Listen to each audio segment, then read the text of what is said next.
WV Uncommonplace. This podcast is a variety podcast that houses numerous series to cover mental health, empowerment, podcast framework, and various intimate theories to get to know the hosts. Along with occasional movies reviews and dives in pop culture with our event podcast episodes. The Uncommonplace digs into bringing guests on that stories don't fit the mold and are very different. WV stands for the great state of West Virginia, and every quarter we cover something in West Virginia. Stacey and myself, JR, are your hosts, so please come along for this venture to our Uncommonplace.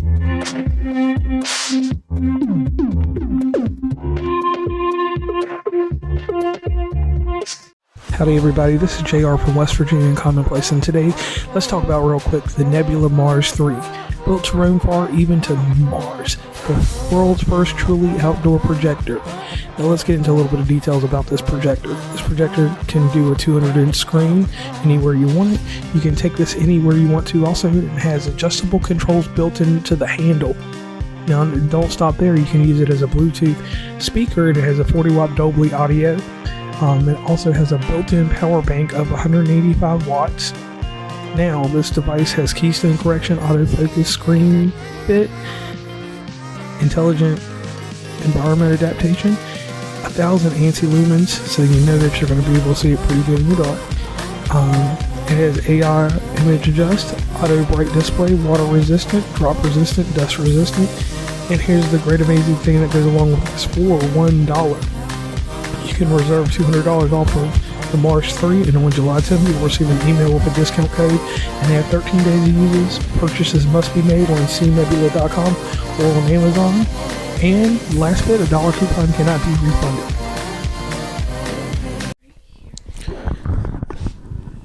Oh wow, I guess I got one more in me. I am JR. Welcome to West Virginia Commonplace. This podcast explores the hidden gems and the unique aspects of West Virginia on a quarterly basis. We do it here and there. And today I just want to take a deep dive into one quick thing. And this is the city of Charleston and the metropolitan area of Charleston.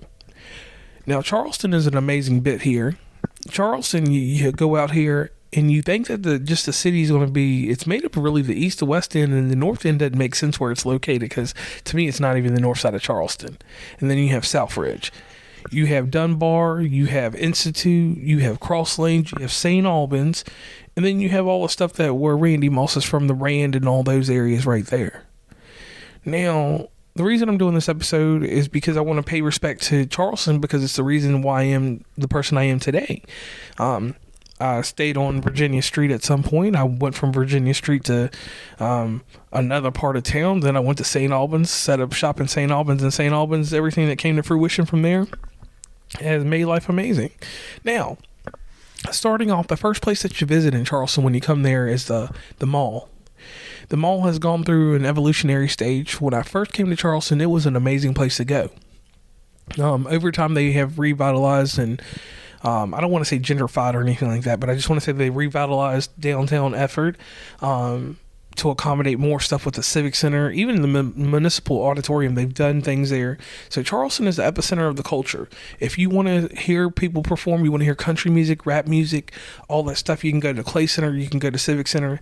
But then we got other places. We got Canal City. Canal City is an amazing place for me, because when I'm in Canal City, I've got two Chinese places I like to go eat, and y'all know I always tie everything into eating. And here's my thing. I can't tell you specifically the name of the Chinese buffet in Canal City, but you can look up Chinese buffet in Canal City, and that's the best Chinese buffet for miles. I hate to say it, but it probably is the best one in the state.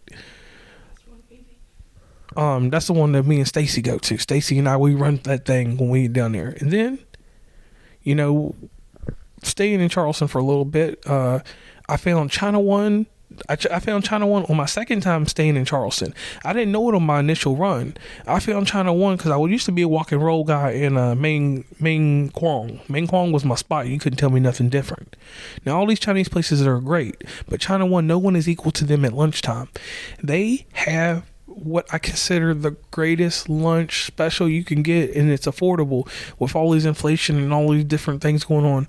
She never changes the price, and she never changes the taste. Now, there's other aspects of Charleston that we can go into detail about. Now, you got to remember, it's located in the Appalachian Mountains, so we got waterfalls, we got Cathedral Falls, we got different things that align around there, a lot of chemical companies and different things like that take place. But the amazing thing about Charleston is this. Any person can leave home and move to Charleston, and I'm not saying just for me, but I'm saying this for other people because I know personally another person that's right next to me. You can live out your dream and get a job. And you can do this anywhere else too, but I'm just selling up Charleston for me real quick, y'all. You can get a job in Charleston and it can change, your payday. It can move you in a different mode. It can be revolutionary. And I've seen this happen with way too many people. Now, for me, it happened at different points. I can say that all the different trades that I have, a good portion of them have come from being able to go to school and learn different things in Charleston, West Virginia. Now, people want to play into negative parts, saying that there's some type of racism or something going on like that.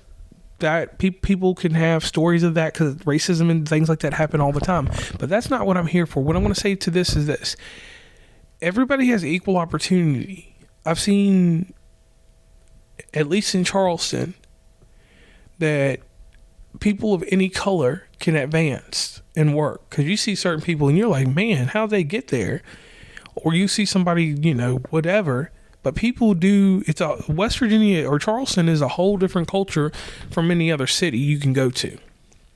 And then, if you get up in the different areas, we have high class areas that like where we have the Bridge Road Bistro and different things like that. We have different types of eateries all around for you, around Charleston.